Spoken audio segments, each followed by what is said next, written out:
Teruskan bersama kami di Hello Malaysia, bernama TV baru dan benar di saluran Astro 502. Bersama kita di studio yang berbahagia Encik Najib Rashidan Abdul Rahman yang merupakan Exco Pelajaran dan juga Pengajian Tinggi dan juga merupakan Ketua Pergerakan Pemuda UMNO Pasir Mas Kelantan. Dan kita ada juga di studio tetamu kita Encik Zainal Abidin Muhammad Syahini yang merupakan pengarah syarikat Blue Trees, yang mana pada kali ini kita sedang berbicara tentang program penempatan kerja Azam Kerja Negeri Kelantan 2010. Dan sebenarnya program ini bergerak secara serentak di seluruh negara, tetapi fokus pada kali ini tentang negeri Kelantan Darul Naim.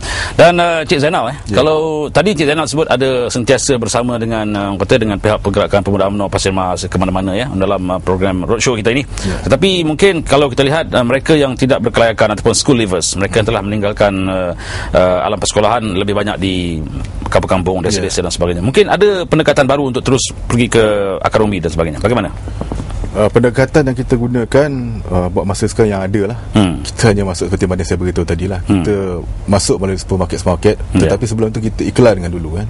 Kita iklankan sama ada dengan melalui flyers ataupun kita masuk melalui radio lah.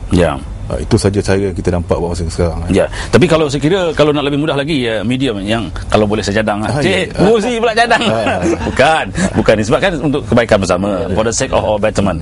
Saya kira lebih bagus Cik Zainal bagi war-warkan kepada media masjid dan sebagainya, sebab kebanyakan anak-anak mereka ini bukanlah semua kata ni, walaupun kita jangan persepsi anak muda tak pergi masjid, tak pergi surau, kadang mereka lebih bagus daripada orang yang mengaji pun.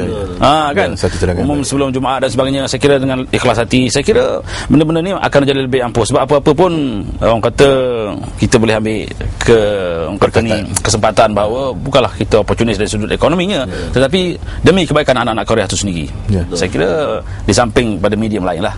Satu cadangan yang Cik baik. Zainal, Cik Najib, dalam konteks ini mungkin ada cadangan yang tadi Cik Najib ada sebut saya, cadangan kepada Job Malaysia dan juga mungkin antara kata kerjasama dengan pihak kerajaan negeri-negeri, tak kira lah sama ada negeri yang di bawah BN ataupun pembangkang dan sebagainya, tetapi kita sebenarnya demi untuk kebaikan anak Malaysia. Kita tak boleh nak bersetuju untuk tidak bersetuju sepanjang masa. Dalam banyak-banyak tak setuju, tak kalah dua tak boleh setuju kot. Ini bukan kira parti, ini kira untuk kebaikan anak-anak kita juga kan. Macam mana Encik Najib? Seperti mana yang telah kita maklumkan sebelum ini, program ini diadakan tanpa fahaman politik. Sebenarnya kita mengadakan program ini, kita menolong semua orang. Kita menolong tak kira siapa, tak kira bangsa. Kita membantu kepada mereka-mereka yang memerlukan bantuan, yang memerlukan peluang pekerjaan. Jadi kalau kita lihat di negeri Kelantan itu sendiri, seperti mana yang kita tahu bahawasanya negeri Kelantan diperintah oleh Kerajaan PAS. Dan saya selaku Ketua Pemuda UMNO bahagian Pasir Mas, saya menyarankan satu kerjasama di antara UMNO Kelantan khasnya dengan kerajaan negeri, Kerajaan PAS, supaya kita boleh berbincang. Dalam arti kata lain, lupakan parti seketika, lupakan seketika fahaman politik, kerana nak menolong, membantu rakyat Kelantan. Kita melihat dari sudut pengangguran, kita melihat dari sudut pendidikan, kita melihat dari sudut gejala sosial. Demi untuk mengatasi masalah-masalah ini, kita lupakan seketika fahaman politik masing-masing. Pada saya, tak perlu kita nak berbincang pasal penyatuan antara PAS dengan UMNO. Kita lihat dari sudut skop yang kecil terlebih dahulu, seperti yang saya bagi tahu, pengangguran, pendidikan ataupun gejala sosial. Adakah kita dapat menyelesaikan masalah-masalah ataupun di skop-skop yang kecil terlebih dahulu? Kalau kita nak bercakap pasal penyatuan PAS dan UMNO, itu merupakan satu skop yang besar. Platform lain mungkin. Platform yang lain. Itu skop yang besar. Kita lihat dulu pada skop-skop yang kecil. Tanamkan niat untuk menolong, untuk membantu. Dan jadi kita masa tak apa ada ni. Jadi cadangan kepada Job Malaysia tadi sikit macam mana? Cadangan pada Job Malaysia. Jadi saya mencadangkan supaya Job Malaysia mengadakan lebih promosi mengenai program ini, ataupun mengadakan kerjasama dengan bernama TV untuk mengiklankan program-program ini.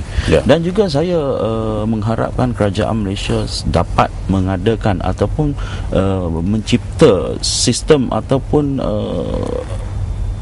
program-program yang lebih baik untuk beliau-beliau yang tidak ada kerja ataupun yang mencari pekerjaan dengan institut-institut yang sedia ada. Ya. Terima kasih Encik Najib Rashidan Abdul Rahman, dan saya kira penutup, saya kira Encik Najib tadi itu dah penutup lah. Saya bagi final words untuk Encik Najib. Final words daripada Encik Zainal sebelum berpisah. Tidak apa yang tak banyak saya nak katakan. Cuma tolong perhatikan di supermarket peluang-peluang yang kita berikan, dan sambutlah kepada mereka-mereka yang tak bernasib baik itu dalam akademik, sambut. Terima kasih kepada semua tetamu kita, Encik Najib Rashidan Abdul Rahman yang merupakan Exco Pelajaran dan juga Pengajian Tinggi, Ketua yang juga merangkap Ketua Pergerakan Pemuda UMNO Pasir Mas Kelantan, dan juga Encik Zainal Abidin Muhammad Sahini yang merupakan pengurus syarikat Blue Trace yang telah pun berkongsi idea dan juga apakah pendekatan-pendekatan yang telah mereka lakukan dalam usaha kita menjayakan program penempatan kerja Azam Kerja Negeri Kelantan 2010. Semoga jumpa lagi di Hello Malaysia bernama TV Baru dan Benar, saluran Astro 502. Assalamualaikum warahmatullahi wabarakatuh, dan salam sejahtera, salam satu Malaysia. Bye-bye.